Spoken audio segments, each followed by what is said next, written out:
to my YouTube channel. Easiest way to learn by Javeria. Insomnia एक जानलेवा बीमारी है डियर, जो कि आजकल आधे से ज़्यादा लोगों को है।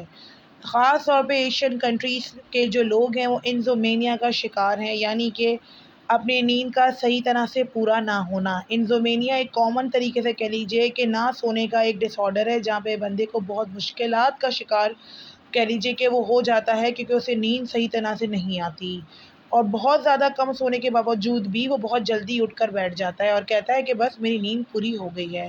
लेकिन वो मुसलसल इसी रूटीन की वजह से बहुत ज़्यादा टायर्ड होता है, क्योंकि वो उसको उठना होता है और वो सोने की कोशिश भी करता है, तो क्वालिटी ऑफ स्लीप उसकी पूरी नहीं हो पाती। यही वजह है कि उसकी परफॉर्मेंस, उसका वर्क, उसकी लाइफ सारी की सारी कह लीजिए कि डिस्टर्ब्ड हो जाती है। इंसान को कितने हद तक सोना चाहिए? 7 से 9 घंटे अगर एक इंसान रात को सोता है तो ये कहा जाता है कि हाँ जी, बतौर साइंस यानी कि एज़ अ मेडिकली कि जो है एक अच्छी नींद जो है, एक क्वालिटी ऑफ स्लीप जो है उसको वो सोने को मिली। लेकिन एट द सेम टाइम एक होता है शॉर्ट टर्म इंसोमेनिया कि इंसान को हफ़्ते में 2 दफ़ा हो रहा है और इंसान कहता है कि नहीं मैं थका हुआ था या कुछ था या क्या डिस्टर्बेंस है इस वजह से। लेकिन अगर ये ड्यूरेशन बढ़ती जाती है तो आपको ज़रूर अपने आप पर फ़ोकस करना चाहिए, तवज्जो देनी चाहिए। अगर आप बहुत ज़्यादा इसके सिम्पटम्स में एक सिम्पटम बहुत ज़्यादा कॉमन यही है कि आप बहुत ज़्यादा जल्दी उठ के बैठ जाते हैं, रात को नींद आपको नहीं आती, बहुत ज़्यादा टायर्ड और थका हुआ महसूस करते हैं, डिप्रेशन और क्रैंकी हो जाते हैं। कोई भी अगर किसी ने आपको इतनी सी भी बात बोली तो आप उस पे चढ़ दौड़ते हैं। इंसोमेनिया की जो फ्रीक्वेंसी है वो 15 से 50% तक नॉर्मली रूटीन में देखी जाती है। इंसोमेनिया के लिए कब आपको डॉक्टर को दिखाना चाहिए या स्पेशल अटेंशन देनी चाहिए? जब आपको यही डेली एक्टिविटीज़ के अंदर हो रहा है और इंसोमेनिया के अंदर आपको बहुत ज़्यादा नींद नहीं आ पा रही है, 3 से 4 घंटे बाद उठकर बैठ जाते हैं, तो डॉक्टर को ज़रूर दिखाइए। मेजर कॉजेज़ में यही है कि स्ट्रेस की वजह से नींद नहीं आ पाती है या जॉब की ऐसी आवर्स है या जॉब की ड्यूटी कुछ इस तरह की है जिस वजह से आपको नहीं जो है ना वो कह लीजिए कि फ़ोकस हो पाता। आप ट्रैवल नहीं कर पाते, वर्क स्केड्यूल ही आपका बहुत ज़्यादा बेकार हुआ हुआ है, जिस वजह से आपको बहुत ज़्यादा जल्दी उठना पड़ता है या सोते हैं तब भी उसी चीज़ की टेंशन में ही सो जाते हैं। इंसोमेनिया एक जानलेवा बीमारी है, इसके अंदर आपको रिलैक्सेशन और डिप्रेशन और एंग्ज़ायटी की पिल्स दी जाती हैं जो कि बिल्कुल नाकाबिल इलाज है। अगर आप इसी तरह से रहेंगे तो आप कभी भी ठीक नहीं हो पाएँगे। इंसोमेनिया को कैसे ठीक किया जाता है? As an psychologist, as a counsellor आप लोगों को प्रॉपर थेरेपी सिखाई और दी जाती हैं। कॉन्टैक्ट नंबर डिस्क्रिप्शन में दूँगी। जो लोग चाहते हैं अपने आप को पहले से बेहतर करना और फ़ील आउट करना और अपनी लाइफ़ को क्वालिटी ऑफ लाइफ़ के साथ जीना, हमसे कॉन्टैक्ट ज़रूर कीजिएगा। चलते हैं आगे की जानिब कि इसके कॉजेज़ के अंदर स्ट्रेस और ट्रैवल और वर्क स्केड्यूल ही नहीं है, बल्कि और भी ज़्यादा ऐसी चीज़ें हैं जिसकी वजह से कह लीजिए कि पुअर स्लीप हैबिट, कि आपको नींद आती है, आपको पता है कि आप थक गए हैं, आपने झोंका लिया है, आप टायर्ड हैं, आपकी बॉडी उस चीज़ को अवेल नहीं कर पा रही, तो you have to be just run fast and go to the sleep. आपने जाना है और सोना है, लेकिन अगर आप फिर भी नींद आ रही है और कहें नहीं नहीं अभी थोड़ा सा एक टीवी देख लूँ, थोड़ा सा एक सीरियल देख लूँ, थोड़ा सा एक एपिसोड है, नो। अगर आप इंसोमेनिया के पेशेंट हैं और अगर आपको नींद आ रही है, immediately go for sleep. Secondly आपका ये भी देखा जाता है कि अगर आप बहुत ज़्यादा लेट नाइट को या लेट इवनिंग में बहुत ज़्यादा खा लेते हैं तो उसकी एक वजह ये बनती है कि आपका डिस्टर्बेंस ऑफ हार्मोनल डिसबैलेंस हो जाता है।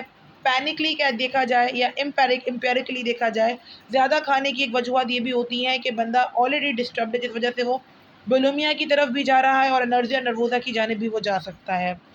थर्डली मेंटल हेल्थ डिसऑर्डर्स की वजह से मुसलसल थॉटिंग, पैसा कमाना है, ये करना है, वो करना है, अभी ये देना है, अभी वहाँ देना है, ये चीज़ें इंसान को सोने नहीं देंगी।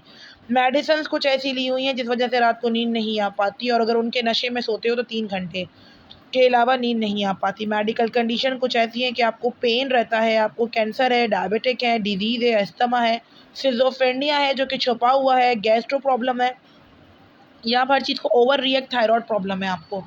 जो इंसोमेनिया के पेशेंट्स होते हैं ना वो कहते हैं आ बैल मुझे मार, यानी कि अगर उनके सामने अगर आपने एक बात भी कही ना तो उनको इतनी ज़्यादा चुभती है कि वो उसके ऊपर ओवर रिएक्ट करते हैं। वो आपको सिखाने की कोशिश करते हैं, वो आपको बताने की कोशिश करते हैं, जबकि सामने वाले बंदे को उसकी नीड ही नहीं होती। साथ में आपको ये भी बता दी चलती हूँ कि स्लीप रिलेटेड डिसऑर्डर जितने भी होते हैं उसमें ये होता है कि बंदा जब सोने के लिए लेटता है तो वो कहता है मेरी टांगों में जान नहीं है, मेरे टांगें मुझे महसूस नहीं हो रही। इसको लेग रेस्टलेस सिंड्रोम भी कहा जाता है। कुछ लोगों को ये भी होता है।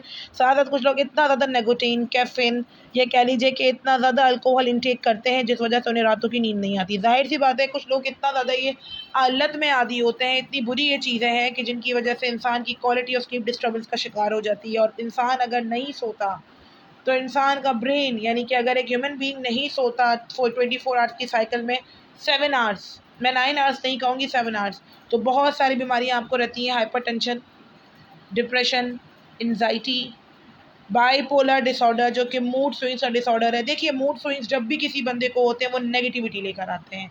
जिस इंसान में भी मूड स्विंग्स है, जो बंदा अपने मूड्स की बदौलत जी रहा है कि पल में अच्छा, पल में तोला, पल में माशा, पल में हंसना, पल में रोना, वो नेगेटिविटी को लेकर आ रहा है।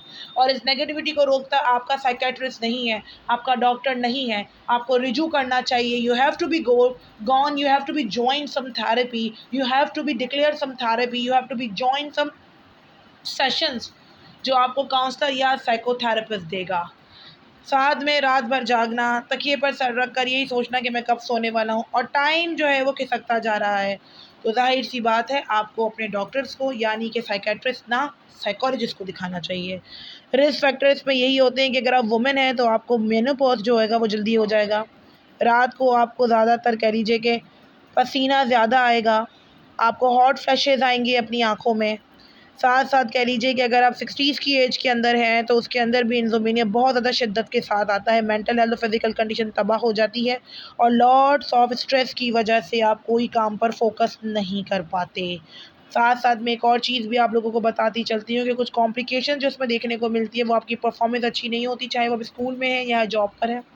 आपका हर चीज़ के अंदर स्लो रिएक्शन होता है कि हाँ कर लेंगे, अभी सोचेंगे, 2 दिन बाद बताएँगे, 3 दिन बाद बताएँगे। Mental health condition, depression, anxiety और सब्सटेंस मिसयूज़ होगा। हायर रिस्क होता है आपको कि आप किसी लॉन्ग टर्म डिज़ीज़ में होंगे जिसमें हार्ट प्रेशर और हार्ट डिज़ीज़ लाज़मी होनी है।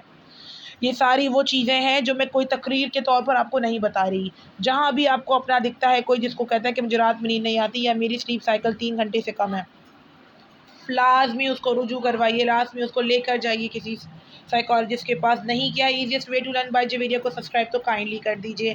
कैसा लगा है वीडियो फीडबैक सेशन में बताइएगा ज़रूर, और मेरी वीडियो लाज़मी उन लोगों को शेयर कीजिए जो कि सब कॉन्टिनेंट के अंदर इंसोम्निया का शिकार हैं।